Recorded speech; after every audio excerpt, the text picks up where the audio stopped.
तिगाड़ा काम बिगाड़ा। बहुओं के रवैये से सासू माँ बहुत परेशान थी। दरअसल बात ये थी कि तीनों बहुओं में किसी बात को लेकर अनबन हो गई थी। तब से ही तीनों एक दूसरे से मुंह फुलाए रहती थी।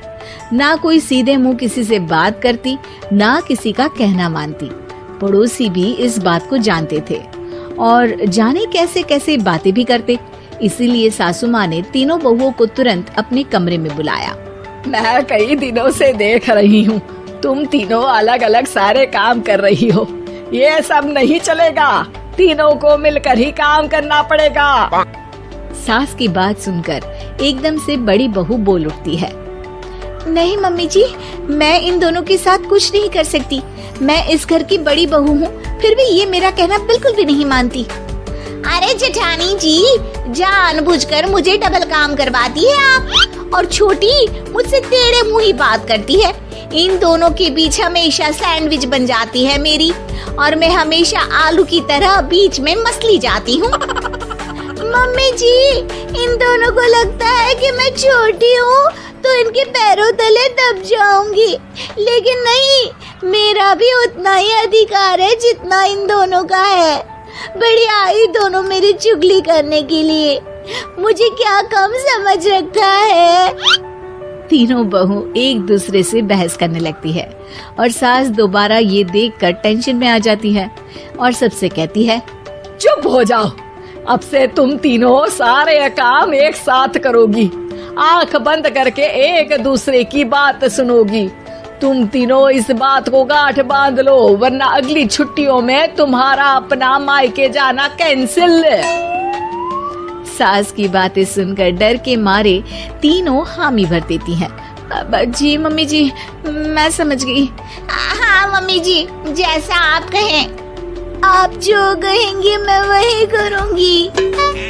तीनों बहू सास की बात को गांठ बांध लेती है और वादा करती है कि अब से सारे काम वो तीनों एक साथ मिलकर ही करेंगी। ये सब देखकर सास खुश हो जाती है और वहाँ से चली जाती है। नीचे जाकर वो देखती है कि घर में शर्मा जी आए हुए होते हैं। सास जोर से आवाज लगाकर कहती है, अरे बहू, जरा चाय बनाकर तो लाना, शर्मा जी आए हैं। सास की बात सुनकर तीनों बहू तुरंत किचन की ओर भागती है और चाय बनाना शुरू कर देती है। मुझे तो एकदम मसाले वाली कड़क चाय पसंद है, तो हम शर्मा जी के लिए मसाले वाली चाय ही बनाएंगे। अरे नहीं दीदी, गर्मी के मौसम में मसाला चाय कौन पीता है? मैं तो शर्मा जी के लिए इलायची वाली चाय ही बनाऊंगी। ये कैसी बात कर रही हैं आप दोनों? मेरी मम्मी ने सिखाया है कि मेहमान को ज्यादा दूध और शक्कर वाली चाय देनी चाहिए, वरना वो घर वालों को कंजूस समझते हैं। तो मैं तो शर्मा जी को ऐसी ही चाय दूंगी। तीनों बहुएं अपने अपने तरीके से चाय में शक्कर, मसाला, पत्ती सब डाल देती है। उबलने के बाद तीनों मिलकर चाय बाहर लेकर जाती है और शर्मा जी और सासू माँ को देती हैं। चाय पीने के बाद शर्मा जी सासू माँ को देखकर शर्मा जाते हैं और शर्मिंदा महसूस करते हैं कि आखिर उन्होंने चाय पीने के लिए हामी क्यों भरी। सासू माँ भी चाय पीना शुरू करती है और कहती हैं, अरे बहू, ये कैसी चाय बनाई है? चाय है या मीठे दूध की बासुंदी? हाँ, चाय अच्छी नहीं लगी क्या? कोई बात नहीं, हम पराठा बनाकर लाते हैं। चलो चलो अंदर। हाँ हाँ चलो, हाँ आती हूँ मैं भी। नहीं नहीं, मेरा पेट चाय ने ही चौपट कर दिया, वही काफी है। पराठे से पोपट नहीं करवाना, मैं तो चलता हूँ। शर्मा जी चुपचाप पतली गली से निकल जाते हैं। अगले दिन सास बहुओं से कहती है, अरे बहू, जाओ जाके ऊपर के गेस्ट हाउस की सफाई कर दो।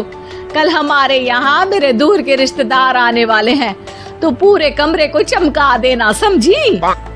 तीनों बहू सास की बात को मानकर ऊपर सफाई करने चली जाती हैं और तीनों कमरे की सफाई चालू कर देती है। बड़ी बहू मकड़ी के जाले साफ करती है, तो बीच वाली झाड़ू लगाना और छोटी वाली सर्फ डालकर जमीन धोना शुरू कर देती है। अरे दीदी, जेठानी जी, अभी मैंने पूरी फर्श धोई और आप फिर से धूल नीचे गिरा रही हैं। और मछली जेठानी जी, आप बिना झाड़ू की धूल यहाँ छटक रही हैं। अरे तीनों को साफ करना है, एक साथ सफाई करते हैं ना। अरे वही तो, हम साथ साथ हैं, घर साफ साफ है। तीनों बहू ऐसे ही काम में उलझ जाती है और 2 घंटे तक एक ही कमरे की सफाई करती रहती है।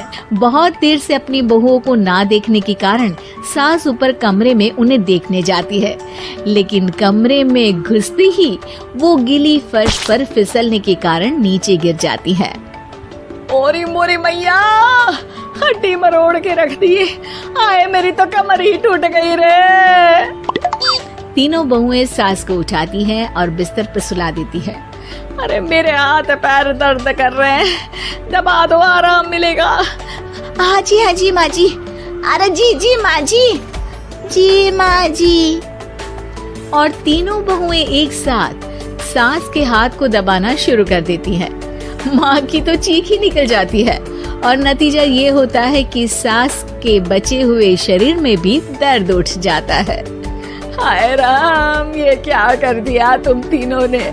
अरे मेरी तो किस्मत ही फूटी है कि तुम जैसी बहुएं मुझे मिली। हे भगवान, पूरे शरीर में दर्द बढ़ गया है। अब तो पता नहीं कि चल भी पाऊंगी या नहीं। माफ करो, मुझे गलती हो गई मुझसे कि तुम तीनों को एक साथ काम करने के लिए बोला। सोचा था तीनों मिलके अच्छे से काम करेगी, लेकिन बड़े बुजुर्ग सही कहते थे कि 3 तिगाड़ा काम बिगाड़ा। तुम लोगों ने ये बात ना आज साबित करके दिखा दी। तुम तीनों को तो समझाना यानी मानो भैंस के आगे बीन बजाना है। तुम्हें अकेले अकेले काम करना है ना, तो अब से तुम अकेले ही अपना अपना काम करो। तीनों बहुएं वहाँ से जाने लगती है। अरे कहाँ जा रही हो? आप ही ने तो कहा कि अपना अपना काम करो, तो मुझे मुल्तानी मिट्टी लगानी है। अरे मुझे भी तो नेल पॉलिश लगानी है। मुझे ना मेहंदी लगानी है। सास अपना सर पीट लेती है और कहती है, अरे मुझे भी लगाना है कुछ। क्या माँ जी? तुम्हारे घर वालों को फोन तुम्हारी हरकतें बताने के लिए।